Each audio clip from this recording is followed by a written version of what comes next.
Hello, good evening, and thanks again for another edition of Ideas Exchange. We do this every Wednesday. Tonight, we'll be looking at one controversy that is creating a lot of suspicion and more so raising concerns. Some would say that if it is poorly managed, could create unnecessary tension in this country. About a month ago, exactly a month ago today, you remember that the NDC had just finished their presidential and parliamentary primaries. And the party was celebrating what many anticipated, an overwhelming endorsement of John Dramani Mahama as their candidate for the 2024 elections. While the NDC is lacing its boots to prepare itself for what they describe as a formidable campaign next year, it appears there's an agenda to scuttle his effort, just to frustrate him. Don't forget that prior to the presidential primaries, there were issues. The latter stage of the campaign period, we saw the injunction cases that created uneasiness among the rank and file of the party. And then just about 24 hours to the day they were going to elect their parliamentary candidates and whoever will lead the NDC into the 2024 elections, Dr. Dufour pulled down his concern, and so the case was withdrawn from court. Even then, at the latter stage, we heard another person had gone to court and was trying to place an injunction, but later we were made to understand that it is limited to one particular constituency in the eastern region. And of course, the NDC endorsed John Mahama, 98.9%. Which means almost every NDC member believes that John Mahama is their best bet. So why am I talking about John Mahama today? Yesterday, an issue cropped up that somebody had gone to the Supreme Court, and the idea was to seek an interpretation of two parts of issues that we will discuss. Article 96.1 and Article 98.2 of the Constitution, which speak to the eligibility or otherwise, or wherever Ken Kranche, my colleague, a journalist, a known MPP activist who has been to court, is trying to seek some kind of interpretation from the Supreme Court. So for many of you who don't know Ken Kranche, that is his picture I've put on the screen. He's seeking three reliefs. Ken Kranche is asking the court, among others, to look at the interpretation of Article 66.1 and 2 of the 1992 Constitution that a person seeking a second-term presidential term must be a certain president and that a former president of Ghana is a ward of parliament. Interesting. Again, he's also looking at another aspect of the Constitution which talks about the former president who may have to go to parliament to seek clarity because whatever he may be doing may be profiteering or something he or she might be doing for profit. So in that suit, he has joined the Attorney General, he has joined the former President John Agyekum Kufuor, and of course, he has also joined the Speaker of Parliament. Many are asking, what is John Agyekum Kufuor going to do at this age? Is John Agyekum Kufuor going to do business for money? Or John Agyekum Kufuor is going to contest an election, which we all know he won't because he has duly completed his 2 terms in office. But you remember that the NDC has always been talking about their readiness. And so you will notice that when John Mahama gave his acceptance speech, it was jubilation galore. And I deliberately brought some videos of people dancing, people celebrating because the party had peacefully elected their candidate going into the 2024 election. So for them, all is set, except a few parliamentary seats that they'll be contesting. So the scenes here are excerpts of what happened in Tamale when the former president, after the almost 99% endorsement by the NDC, was going to give his acceptance speech. So that was the atmosphere. But as we speak, there is a case that is supposed to be called by the Supreme Court. We don't know if it will even get itself ready to expeditiously deal with the case or otherwise.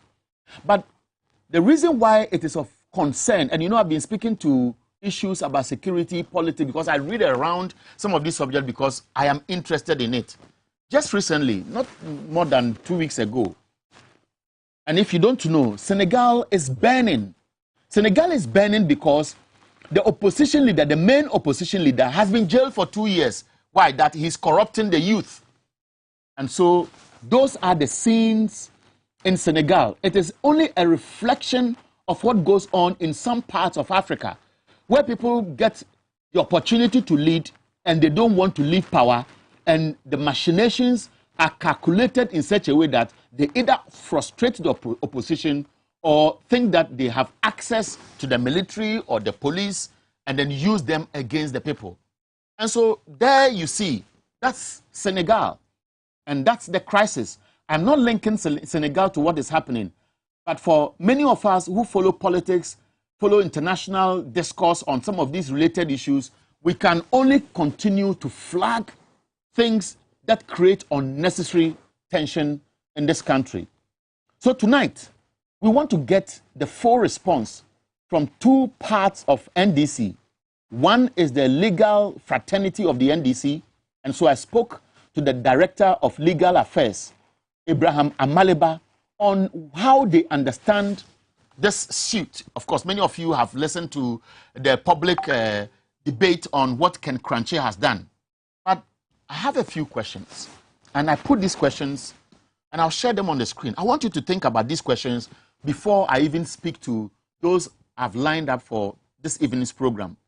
What could be the real motive of Ken Kranche's suit at the Supreme Court? Has the Mahama fear factor, as the NDC is concluding, gone to this extent? Will the Supreme Court give credence to the reliefs being sought, and could this drag, which is very instructive, and if so, can this scuttle John Mahama's movement or campaign activities? Don't forget, in 2020, the former chairman of the NDC, Samuel Ofosampofu, was in court, and I heard him severally saying that it is disrupting his ability to go around the country to campaign. How about the possible ruling? Many times issues have come up about strange rulings or exploitation of technicalities and so on and so forth. And so you remember the birth certificate issue before the voter registration, that ambiguity and the controversy still hangs. And just recently, the Judge Kweson's case about his the renunciation of his citizenship. Even though the Supreme Court has given its ruling and explained its ruling, you and I know that this issue is still lingering because some constitutional lawyers totally disagree with the ruling of the Supreme Court, and so it will continue to be with us for years to come. What happens if what masses don't expect happen? It's a question. Think about it. I just showed you Senegal. And what are the security implications for a mass party with millions of supporters to be told their best bet can't contest the 2024 elections? These are rhetorical questions I've been thinking about since yesterday when Ken Kranche's suit broke. So today, just some few hours ago, I went to Abraham Amalebe's office and I had a brief conversation with him, and some of these issues came up in that conversation. Also on the bill tonight, we'll be speaking to the office of the former president to hear from his office, his aides, the mood there, how they are taking this, and if there are any suspicions and what they think should chart the course going forward. Of course, the rank and file of the party will be interested in hearing what they are also thinking about and what any suspicions could be if there are. So let's listen to my interview with Abraham Amaleba. Don't forget, he's a senior legal practitioner. And of course, he has been saying what, for him, as a team, they think and their readiness to face Ken Kranche and his team in court. Many people are worried, even though the impression has been created that this is a useless suit. It is appropriate to speak to lawyers who matter, those who actually understand the Constitution. And for many of you who are still not too sure about what is happening, I am raising this because over the past few years, this issue comes every now and then. It keeps recurring. Just a few days ago, a former General Secretary of the NDC started some kind of funny narratives that nobody can swear the oath of the presidency more than twice. And now we see an action taken by an NPP activist. He's a media practitioner like me. What he's actually doing is to prevent the former president through the Supreme Court from contesting the 2024 elections. What does it mean? I am not a legal practitioner. Tonight, I'll be speaking to Abraham Amaliba. He's a senior associate at Ahianyo. Of course, he's a member of the NC's legal team. Let me welcome him. Say, first of all, thanks for your time on. Thank you for having me. Have you seen this writ? Has the former president been formally served? I can confirm to you that the former president has not been served yet. What we are seeing is what is on social media. And so for now, service being personal, the plaintiff would have to take steps to ensure that the former president is served. But as we speak now, he has not been served. Let's first talk about the writ itself. Whether the writ has any foundation or basis. And I dare say that the writ has no foundation at all. He seeks to create the impression that there is some interpretation issue that he wants the Supreme Court to interpret. But you see, you don't create confusion in your own mind and then proceed from there to go to the Supreme Court and ask our judges to interpret your confusion. Because the Constitution is very clear. This Constitution is written in plain English. Indeed, it's reader-friendly. And so anybody who takes the Constitution can read and understand mostly the contents therein. Not to attack him personally, but I think that he may have not taken his constitutional law seriously. And that could be the reason why such confusions are in his head. So it doesn't mean that when he's a lawyer, or if he's a lawyer, it means that he cannot have confusion in his head. If you don't take your constitutional law seriously, then you end up in absurdity, as we find his writ. That writ is absurd. To say that the former president should seek permission from Parliament before contesting, or to request that Parliament should rather give former President Mahama permission before he can be the flag bearer of the NDC, it's not born out of what the Constitution says. To also say that the former president cannot contest because the Constitution envisages a certain president who intends to go for a second term and not a president who, after doing his first term, is out of office and then wants to go for second term. And for that matter, you want our Supreme Court to interpret that is mind-boggling. Because clearly, there's nowhere in the Constitution that says that if you did one term and you were out of office, you could not come back and do a second term. Because this Constitution is written based on best practices all over the world. Your Constitution cannot be a standalone Constitution. Your Constitution should be in sync with best practices all over the world. And as we speak, in the US, Trump is gunning to be the nominee for the Republicans, but for his criminal actions. So I think that Ken Kranchi would have done himself better or good if he sought superior legal advice.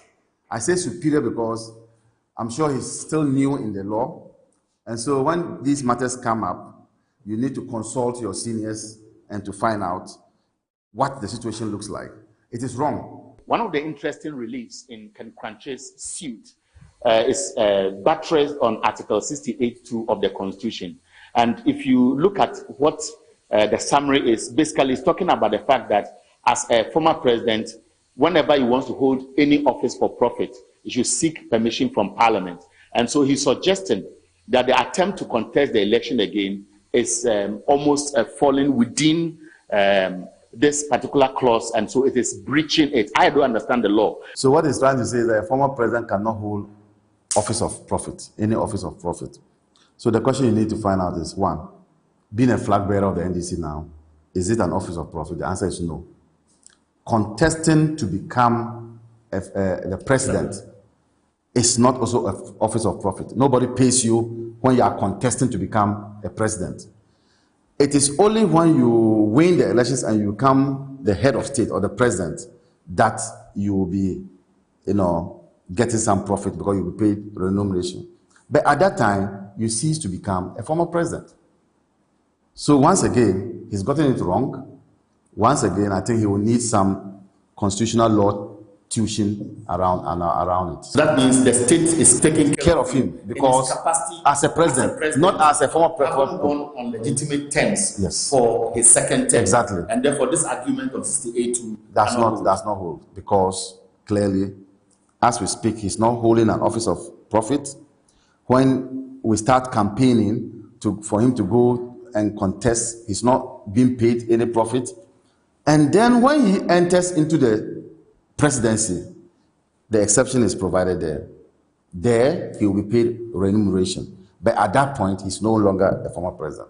Somebody who speaks as a lawyer for the NDC and knowing how sensitive such issues could be, what feedback are you getting from members within your fraternity about this suit which was made public yesterday? No, clearly the rank and file have called several times to me and then also to some of our lawyers wanting to know whether there's merit in the writ. Don't forget also that times are hard in this country.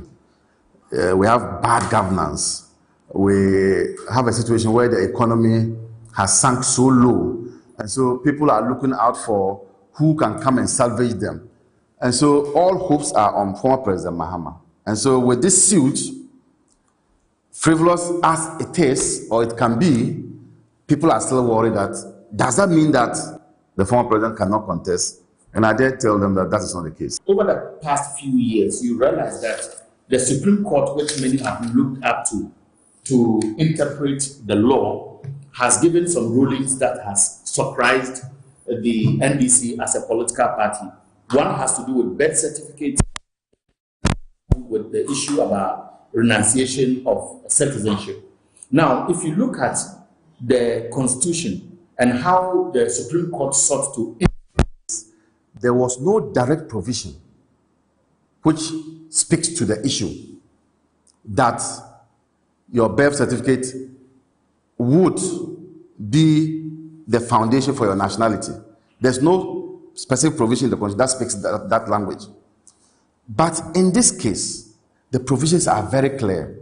The provision speaks to the fact that if you did one term, you could come and do a second term. Based on that, the Supreme Court itself has its hands tied and cannot do anything to upset the Constitution. Because, like I indicated, the Supreme Court is a creation of the Constitution. The Supreme Court is under the Constitution. The Supreme Court cannot rewrite where a provision is as plain and clear as it is.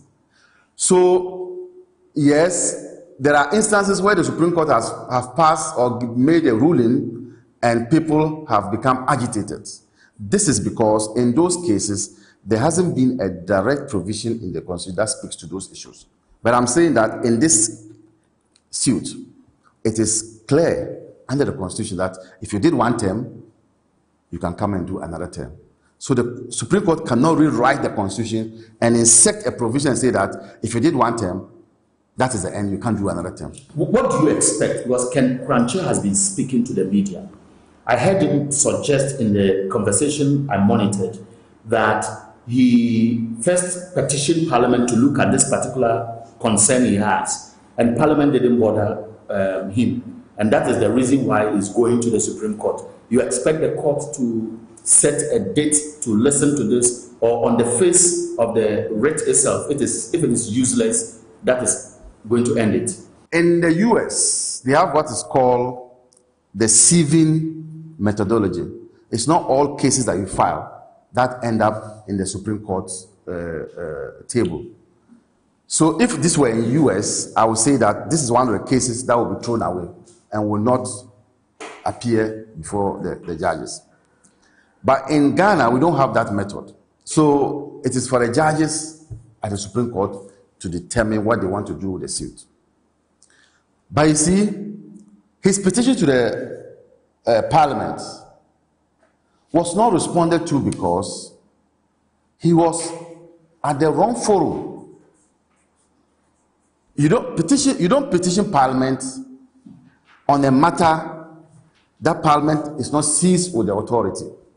So the reason why Parliament did not respond to him was because he has sent his petition to the wrong forum. And so why would Parliament bother itself to be dealing with such a petition? You've already given us your understanding of what he is attempting to do and why you are concluding that it is useless from the start.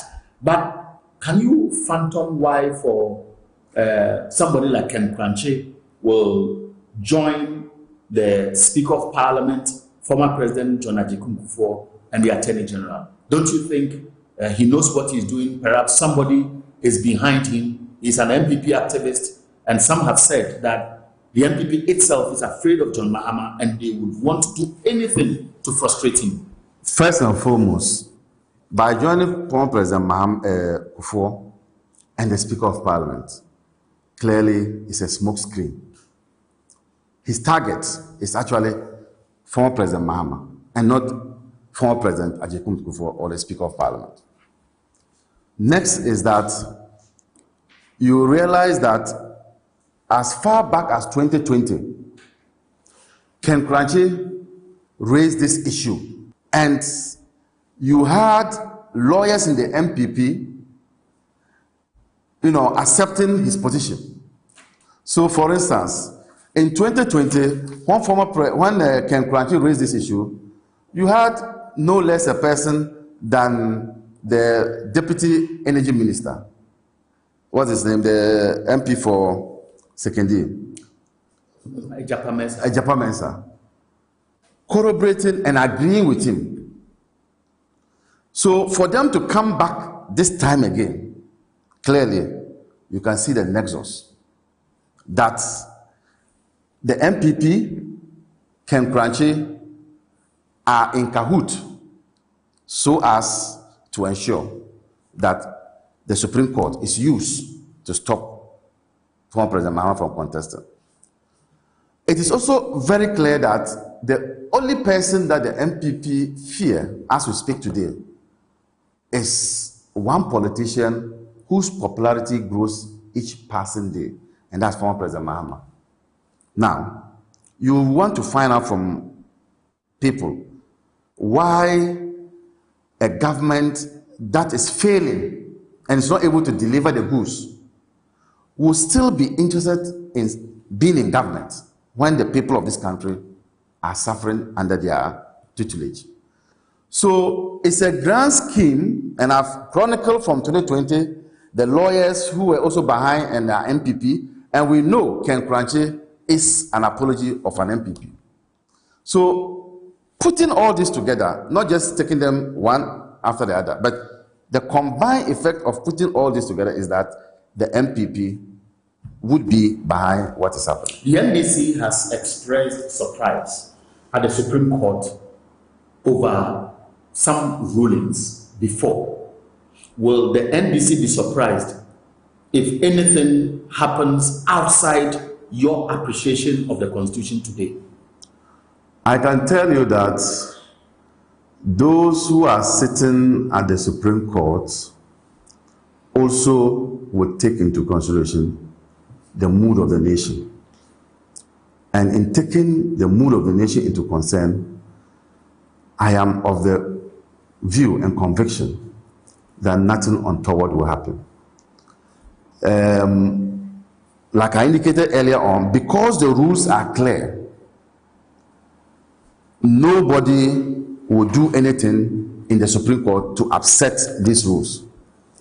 And you heard the Chief Justice, when she was being vetted, she said that she's a stickler to the rules and a stickler to the law.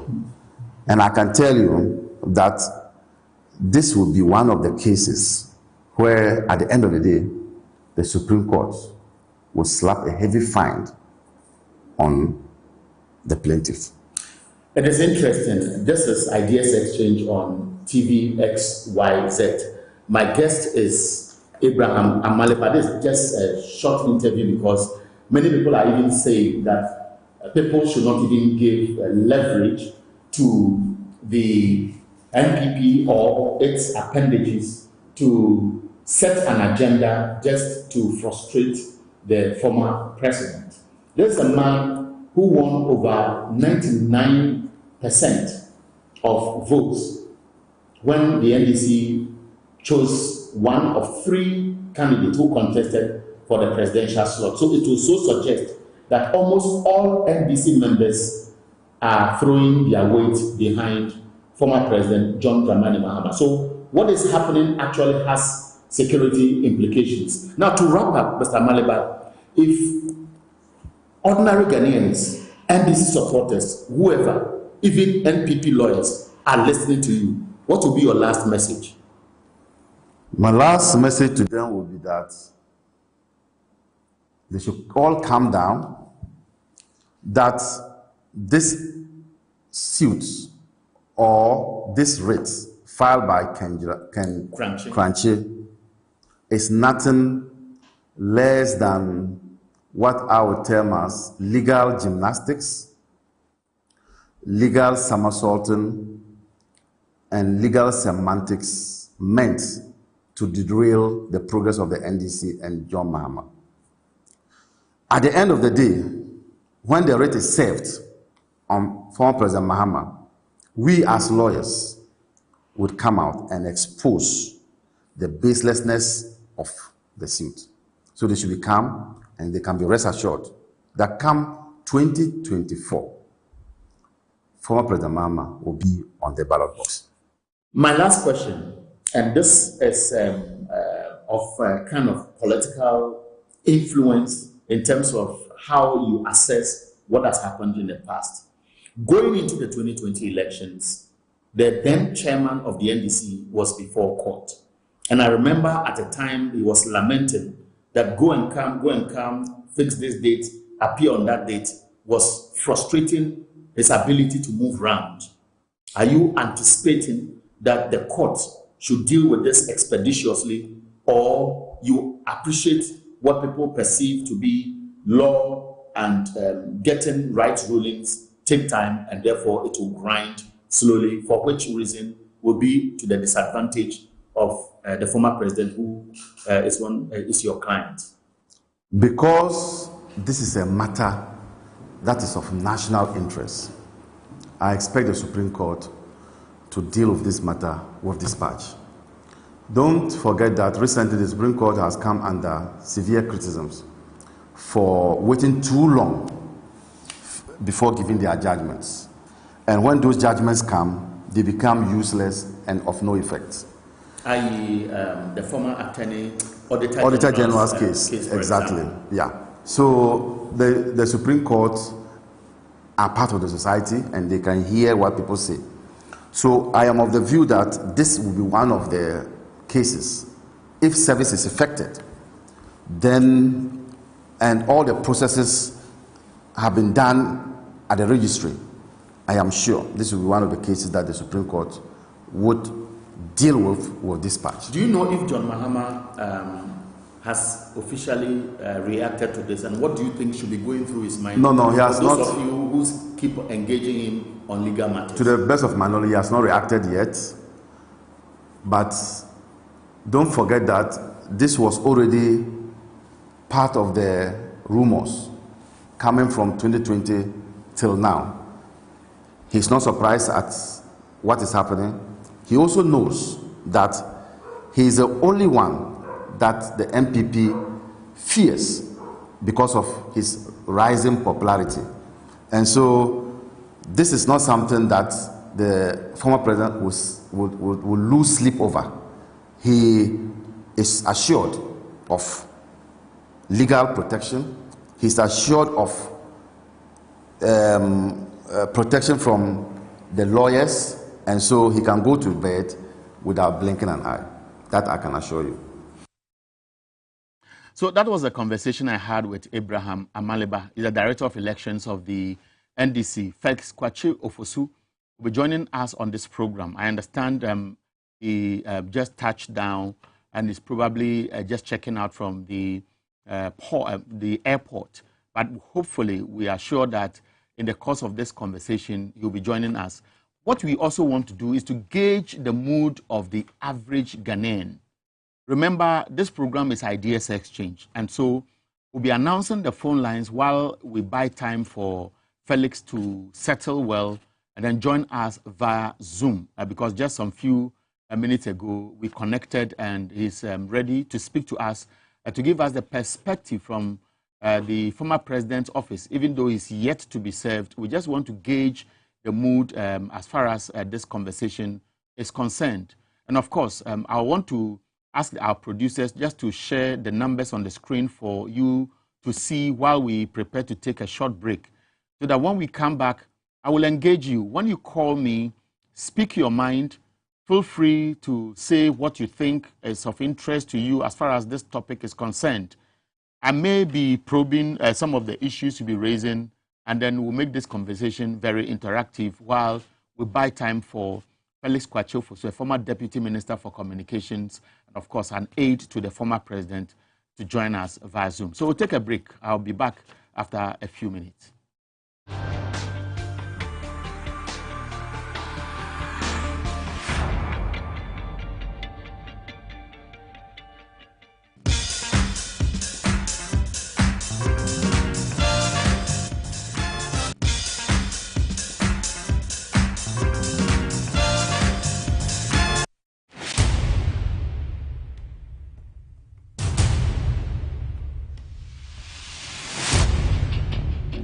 The average human body mass should have at least 60% water for optimal performance in any physical or mental exercise.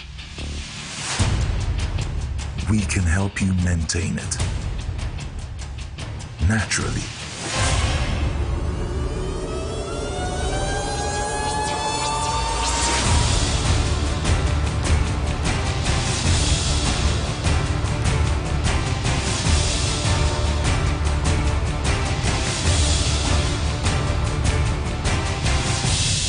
X Natural Mineral Water.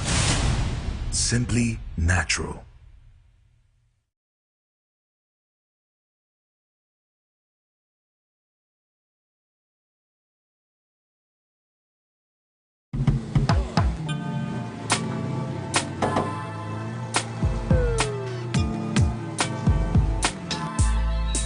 Welcome to AutoCheck Vehicle Diagnostic and Licensing Center. I hear my car can be checked here without going to so many or Accra. Sure.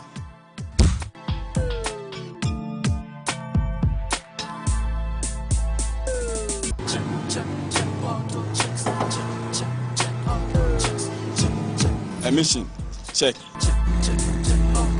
Alignment, check.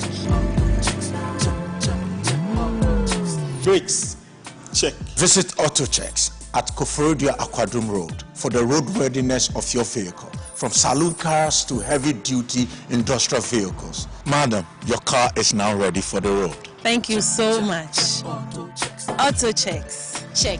AutoChecks, your safety, our priority.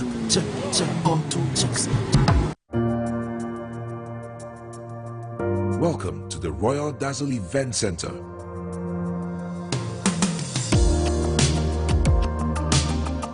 With a lush and well-maintained lawn and garden, you are assured of the best serene and comfortable atmosphere to organize all your family and social events. Live the royal moments here with friends and family. The hosting capacity of 600 to 800 people makes Royal Dazzle the most versatile of places to host weddings, parties, funerals, conferences, concerts, and many more. Create your memories with us.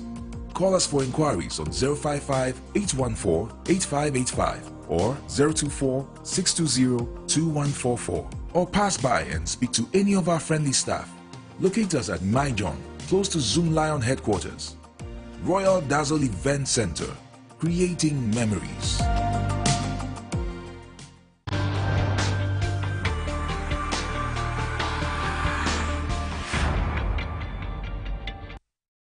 Welcome back. This is Ideas Exchange. Tonight we are looking at the suit challenging John Mahama's eligibility to contest the 2024 elections. I've just spoken to Abraham Amaliba, who is the Director of Legal Affairs of the NDC, who has spoken to some interesting issues are raised. First, what they expect the Supreme Court to do. We also spoke to the issue about how long this case could drag and whether, because they are claiming it has no merit, the Supreme Court will fast-track it so that the former president will have space to do what he can do. If it drags, what will be your suspicion? That maybe there is some interest or maybe that is also going to scuttle John Mahama's campaign activities. Don't forget that it may soon start because apart from Asen North, I expect that he might go around the country to thank a few people for their support, and then he will condition himself to prepare well. Again, if everybody knows that he is the candidate going into the 2024 elections, it will also mean, from me and where I sit understanding politics, a lot of people who will see him as a candidate they can trust will begin to give him the support he needs in terms of finances and other logistics to be able to mobilize his team to go around the country. At this stage, I want you to call and then also express your opinion. Don't forget that the 2024 elections is a do or die, make or break for both the NDC and the MPP. MPP says breaking the 8. NDC says it is do or die. Whichever party means, it will determine the future of this country. NDC believes that the NPP has abysmally failed Ghanaians, and many people are angry and they should go. NPP believe they have done so much and that they think that they will win the 2024 election. So what are you making of this narrative that John Mahama is not qualified? Some have even said that, what is he coming to do again, and so on and so forth. Please, I'm opening the phone lines while we wait for Felix Kwachofosu to join us. I'm told somebody is on the line. Good evening. Tell me where you call from. This is our public engagement session. Yes, I'm Yusuf Jangal. I'm calling from Sunyani. Sunyani, that's quite a far place. Good evening, and yes. I'm so happy you are calling us from Sunyani. Is it raining there? No, it hasn't rained yet. The weather has favored you today. Yes. Now, what do you make of this interesting development? You know what is happening in Ghana now? I blame the MPs, NDC MPs. If you look at Parliament of South Africa, the small minority, they can hold the majority accountable. The NDC MPs, which are currently hanged MPs, they don't do well because they don't hold the government responsible. And if the Supreme Court cheat you in some way, you can do your best at the Parliament. So but in this case, the call from Sunyani, what is the correlation between Supreme Court as an entity, Parliament as another institution, and this case that may eventually go? The Supreme Court down, whatever they are doing is clear. We know they are different institutions. We know they are different institutions. But what the Supreme Court is doing now, you can see clear that they are biased. I understand you. It's quite controversial, no, yes, because using... can I come in? Yes, I said we'll be engaging ourselves. Now, I understand you that you are looking at previous cases they have decided on, and for which reason people have formed their own perceptions about the court. But I spoke to Amaliba, and Amaliba strongly believes that those may have been gray areas where they gave rulings based on their own interpretation. But for this particular one, their hands are tied, and therefore the issue of suspicion or perceptions may not hold. How about that? Please, there's no guarantee. Okay, that's a strong point then. Yes, there's no guarantee. There's no guarantee. Okay. Let me engage somebody else.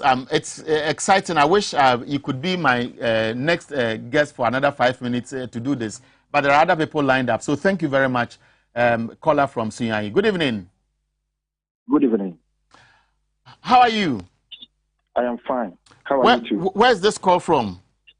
This is calling from Pandu. This call is coming from Pandu. Pando, good evening again. How is Pando? Let me do this first. Pando is cool. Pando is yearning for John Mahama to come back. Right. So what do you make of this development? My brother, I can tell you one thing. Is this MPP government which says that if MDC can look for a candidate better than John Mahama, they believe MDC can win the 2024 election. They, as MPP, wants to find a candidate for NDC. Now, we NDC, we agree or we want John Mahama to come. If they know very well that John Mahama will lose, they should allow him to contest so that he loses.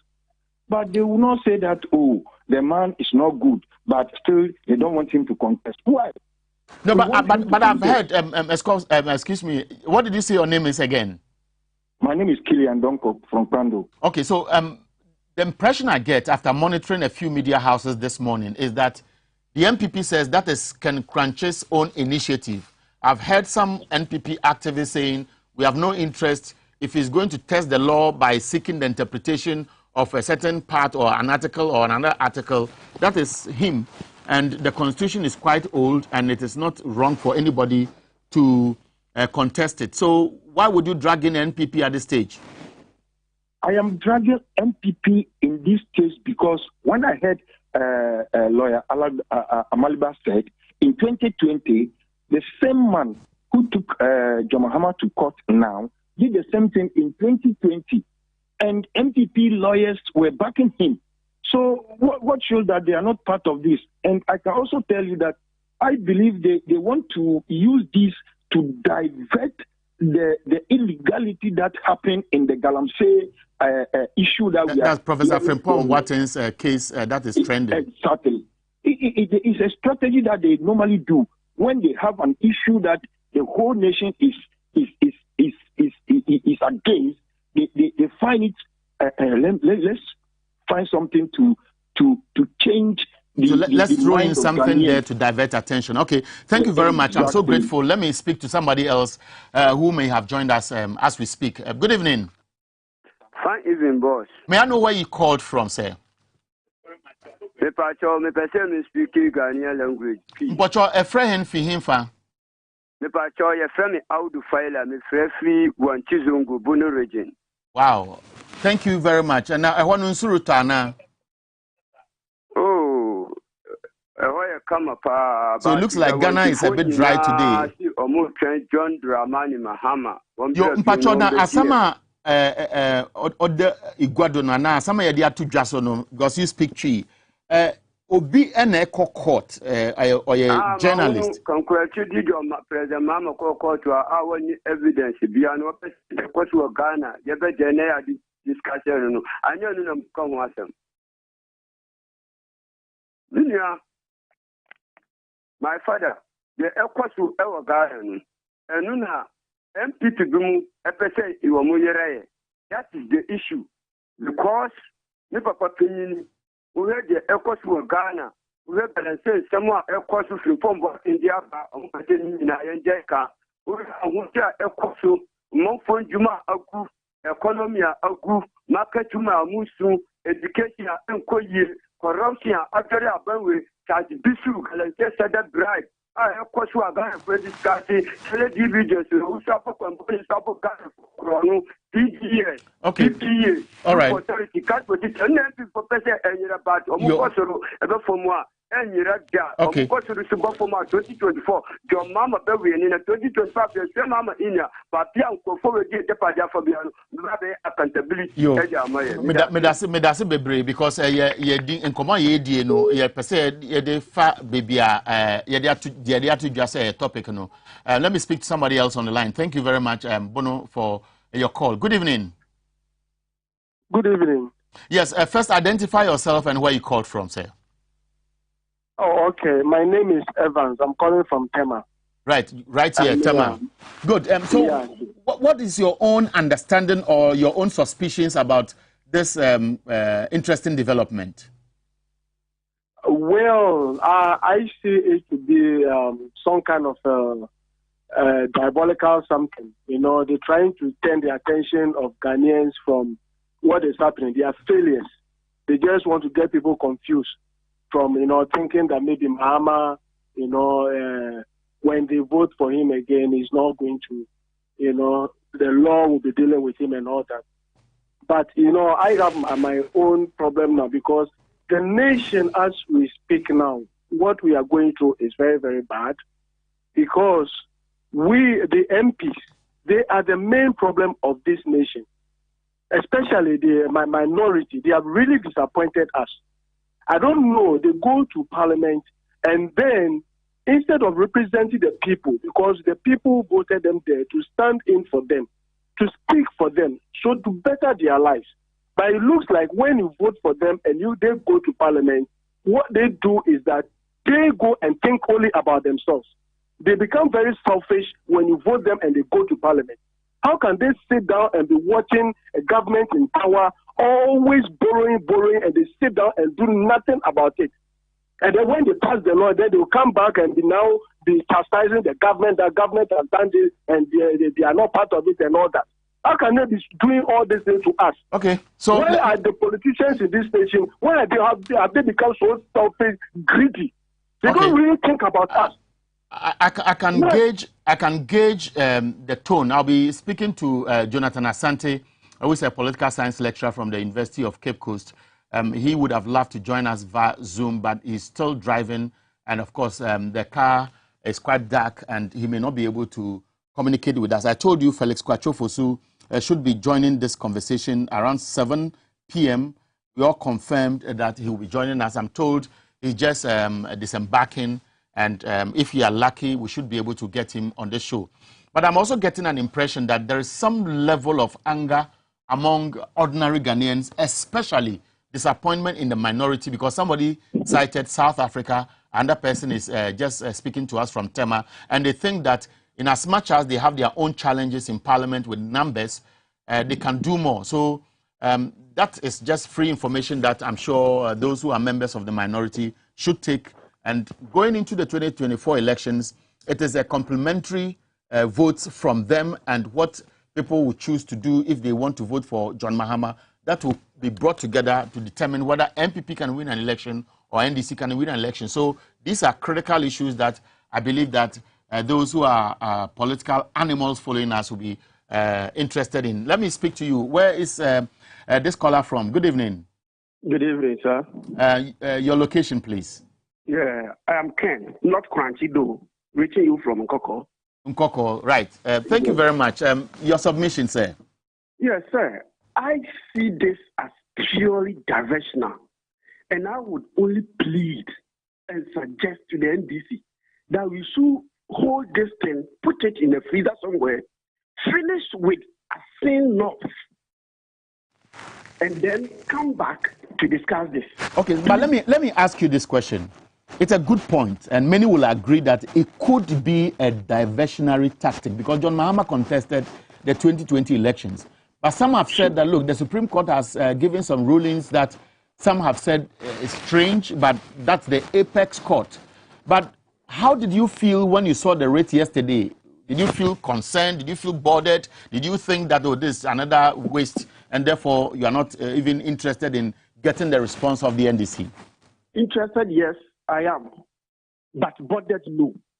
Right. But this is a case that I strongly believe in our judges. I believe in our court. This is a case that will not see the light of the day.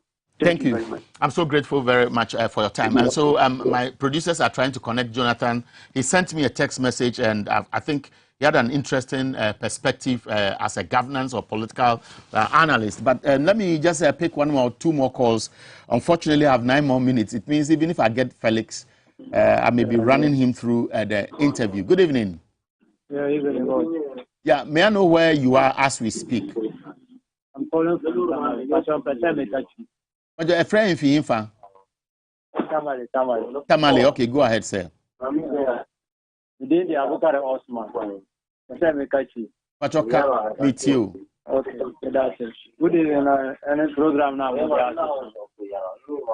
One will say, yeah, we're MP for Okay, Jonathan Mesrawara, who TV no reduce volume no kakra so that yenya feedback. Now etum akasa na yete na also at American.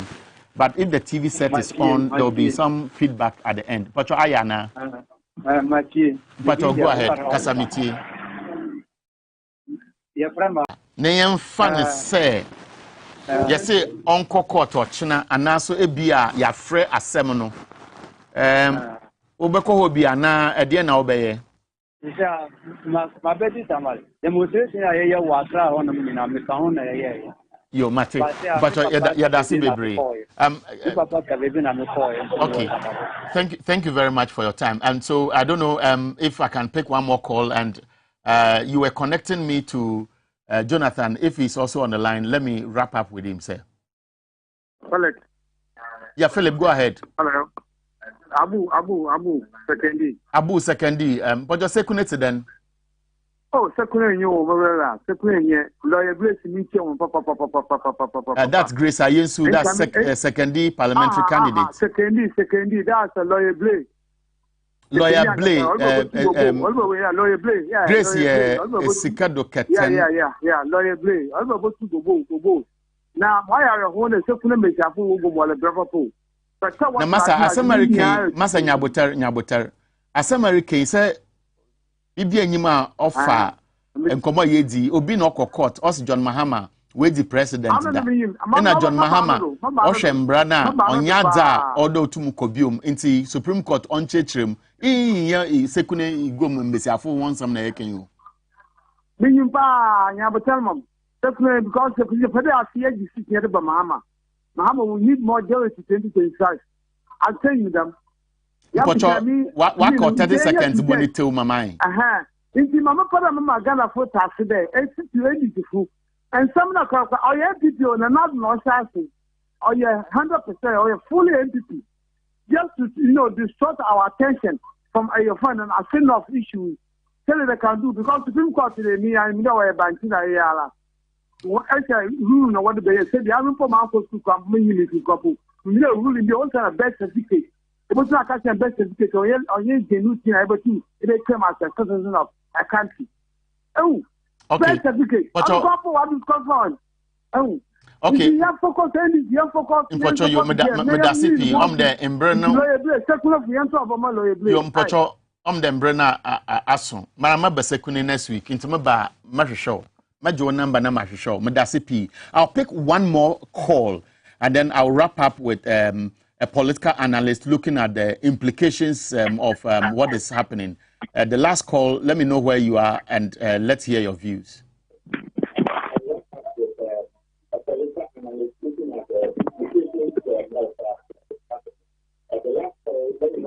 Yeah, good evening. Okay, so I think the person, good evening again. Let me make a last attempt. Good evening. Right, the line has dropped. So the conversation has been about the suit that is challenging the eligibility of the former president, John Dramani Mahama, to contest the 2024 elections. Don't forget, John Mahama contested the 2020 elections. And if you look at the results, there were disputes. The NDC strongly believed that it won the elections, it went to the Supreme Court, and the court ruled in favor of the governing party as we speak, NPP. Now, in 2024, the NDC has given him an overwhelming endorsement in the 2018-2019 primaries that saw the election of the flag bearer for the NDC. He won about 95% or so.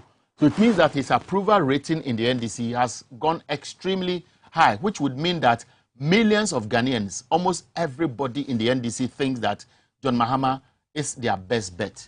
What happens should the Supreme Court see merit in what Ken Kranche has raised? Could there be security implications? Could this be a deliberate ploy? Is it one of the strategies African leaders employ in Togo?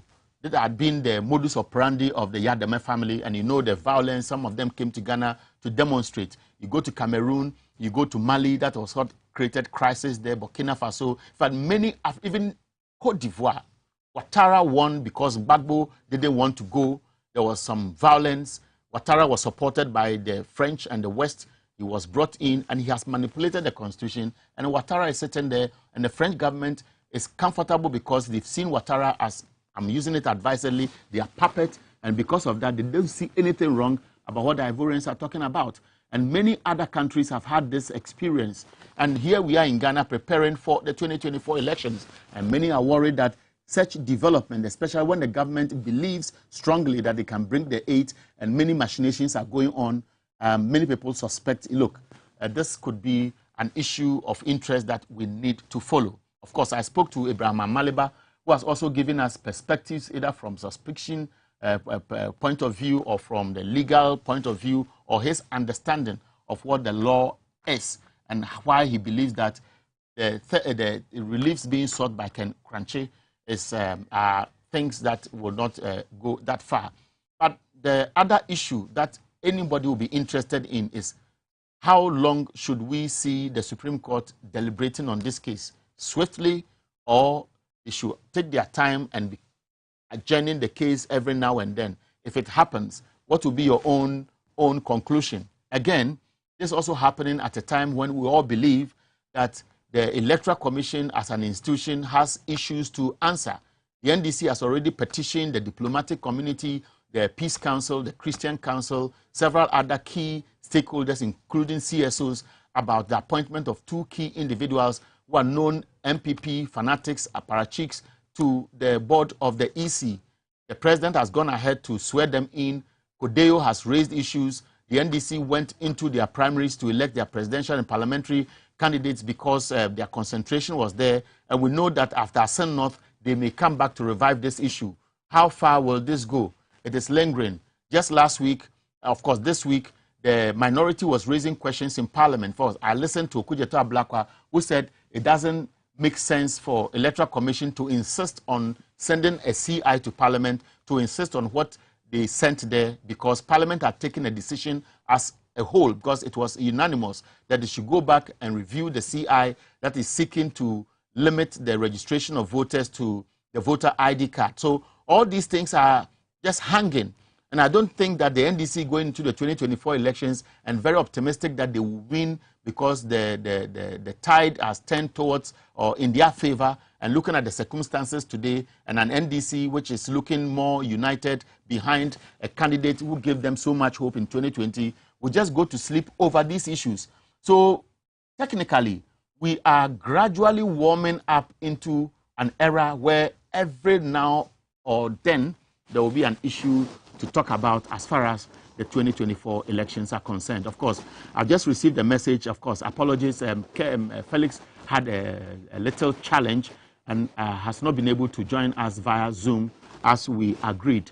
But I can tell you that it also gave us the opportunity to gauge the mood of those of you who have called.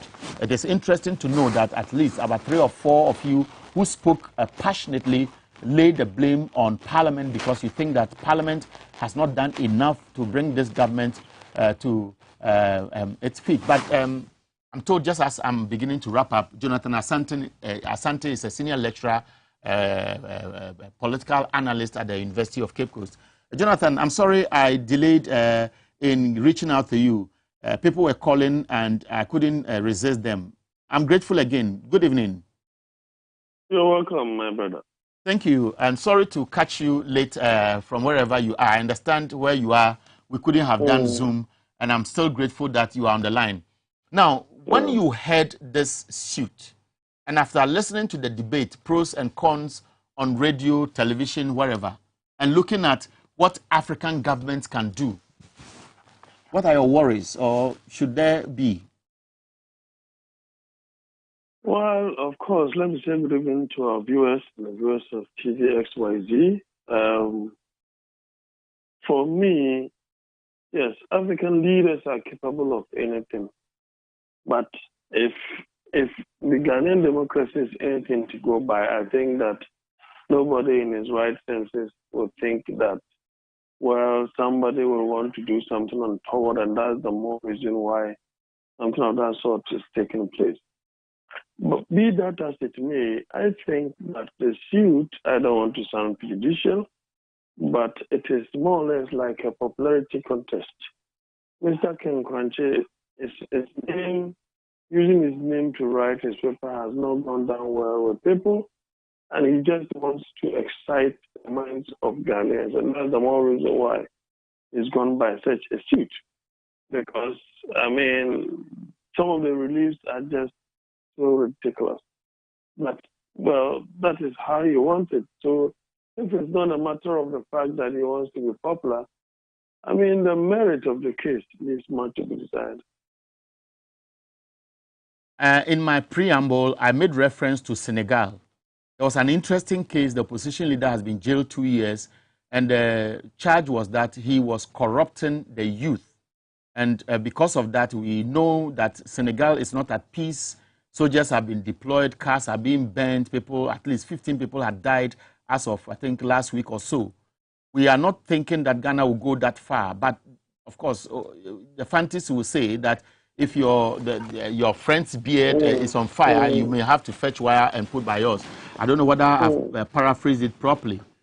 What must we guard against, every stakeholder involved? Well, I think that the Supreme Court will have certain considerations to make. The first point is that, well,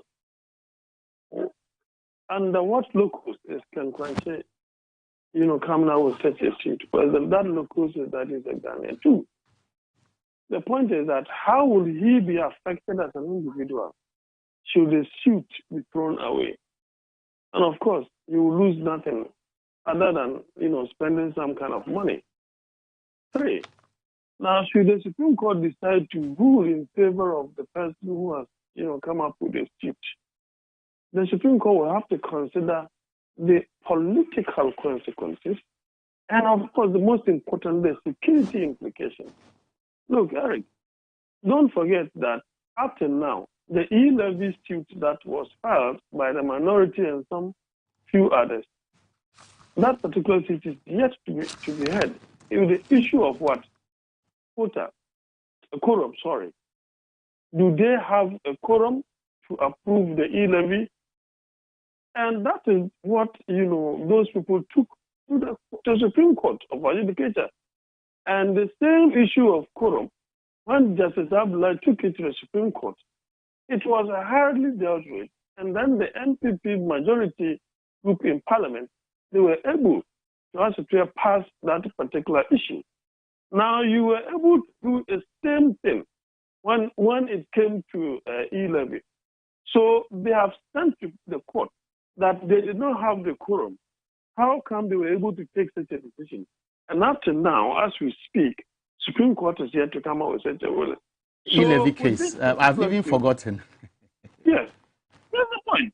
The Supreme Court told us the preliminary decision, Ghana Revenue Authority, make sure that all the money that you are going to collect, as far as e-levy is concerned, keep it so that when we rule against you, you'll be able to give back everybody's money.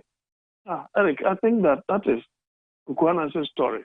Yeah, I think it's a very important issue you have raised.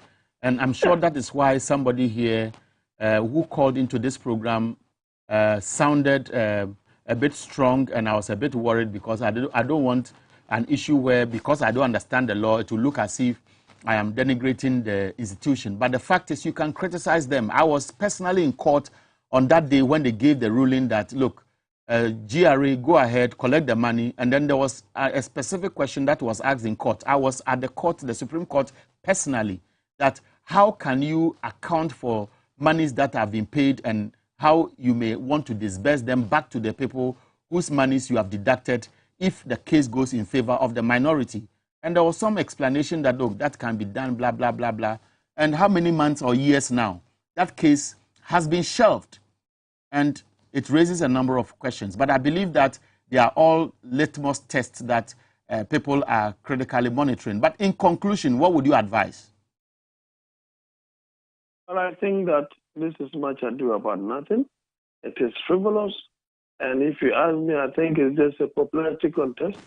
The Daily Searchlight, as a newspaper, is down there, lower the ebb of the news, the dailies that we have. Like the Daily Guide, what's it called, Daily Graphic, Ghanaian Times, you can talk of, other, what's it called?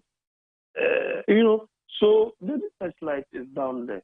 For me, when someone wants to do something, you need to find out exactly what the person intends to do and find out or ascertain the fact that really what is in there for that particular person. I mean, he just wants to use this to sell his papers, the research line, which is down the app. Okay. I also believe that as far as the Supreme Court is concerned, they ought to be very much consistent. Now, I think that they looked at the import of not having our budget approved because the budget was disapproved by the minority group. And that is what brought this forum issue. So if you want to have consistency, the Supreme Court looked at the supreme interest of the nation and felt that, look, we cannot sit idle and let the budget be disapproved, right? Because it is going to come with huge consequences. And that's the more reason why when Justice Stabilize took that particular case to the Supreme Court, it was speedily handled expeditiously, right? Yes, it was handled expeditiously. So you expect that this case should not drag in court? Not been dealt with? Certainly. All because right. the security implications, the political implications are quite huge for the nation. And I think that they will consider the health of the nation more than such a frivolous, kind of a suit. Finally, how come the same person did not take this matter to court when Mr. Mahama contested in the 2020 elections? Because nothing has changed. The same issues are at stake. You should have done so in 2020. The fact is that the surveys that have come out indicate that the NDC is likely to win the 2024 elections. And whom have they chosen? They've chosen JDM once again. So you could see that this overwhelming popularity that Mr. Mahama is enjoying, of course, that is what they want to put some kind of spokes in his back. But finally, the other point too is that this particular suit tends to put the MPP in a very bad light, though they may not have a hand. But the person who has filed that suit, everybody knows his background, you understand? So that in itself will indirectly endure the disadvantage of the MPP. Because people would then be thinking that, well, it appears because you believe that Mr. Mahama is likely to win the 2024 elections, that's the more reason why I'm trying to do something of that sort, and that you are really behind this particular person. And that should the Supreme Court interfere positively on this particular suit, then obviously you just don't want this particular person to contest. But I believe that the security implications, the democratic credentials of this nation will not in any way allow the Supreme Court to tolerate such a frivolous suit.